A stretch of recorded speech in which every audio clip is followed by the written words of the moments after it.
আসসালামু আলাইকুম ওরহমাতুল্লাহ। আজকে আমি আপনাদেরকে মুরগির জন্য একটি গুরুত্বপূর্ণ ভিটামিন ঔষধ নিয়ে বলবো। সেটি হলো থায়াবিন বি1 ও বি2। চলুন এবার এর ব্যবহার সম্পর্কে আমরা জেনে নেই। থায়াবিন বি1 ও বি2 কেন ব্যবহার করবেন?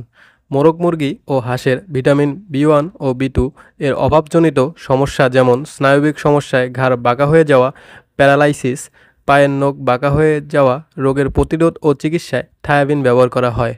এবার আসুন আমরা থায়াবিন বি1 ও বি2-র উপকারিতা সম্পর্কে একটু জেনে নেই।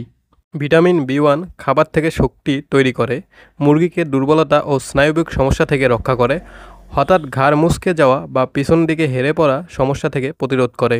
ভিটামিন বি2 বাচ্চা মুরগি বা পা পাকা হয়ে যাওয়া প্রতিরোধ করে, মুরগির ওজন ও বৃদ্ধি বাড়ায়, ডিম উৎপাদন ভালো করে ও ডিমের মান ঠিক রাখে। আসুন এবার এর প্রয়োগ মাত্রা সম্পর্কে জেনে নেই। 1 গ্রাম থায়াবিন পাউডার 1 লিটার পানিতে মিশিয়ে 5 দিন খাওয়াতে হবে।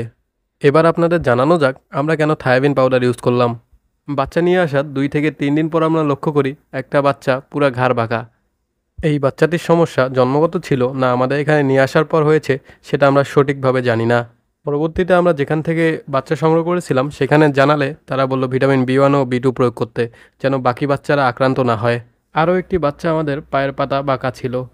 ভিডিওতে আপনারা বাচ্চাটিকে দেখতে পাচ্ছেন। এই দুইটি বাচ্চার কারণে থায়াবিন বি1 ও বি2 প্রয়োগ করা। এবার আপনাদেরকে থায়াবিন বি1 ও বি2 ওষুধের দাম সম্পর্কে জানিয়ে দেই। আমরা 20 গ্রামের ওষুধটি পেয়েছিলাম। প্যাকেটের গায়ে এর দাম 25 টাকা থাকলেও আমাদের কাছ থেকে 15 টাকা নিয়েছে। এই ছিল থায়াবিন বি1 বি2 সম্পর্কে আজকের ভিডিও। আশা করি তথ্যগুলো আপনাদের কাজে লাগবে। ভিডিওটি ভালো লাগলে লাইক, কমেন্ট, সাবস্ক্রাইব করতে ভুলবেন না। দেখা হবে পরের ভিডিওতে। সেই পর্যন্ত সুস্থ থাকুন, ভালো থাকুন আর আমাদের জন্য দোয়া করবেন। আল্লাহ হাফেজ।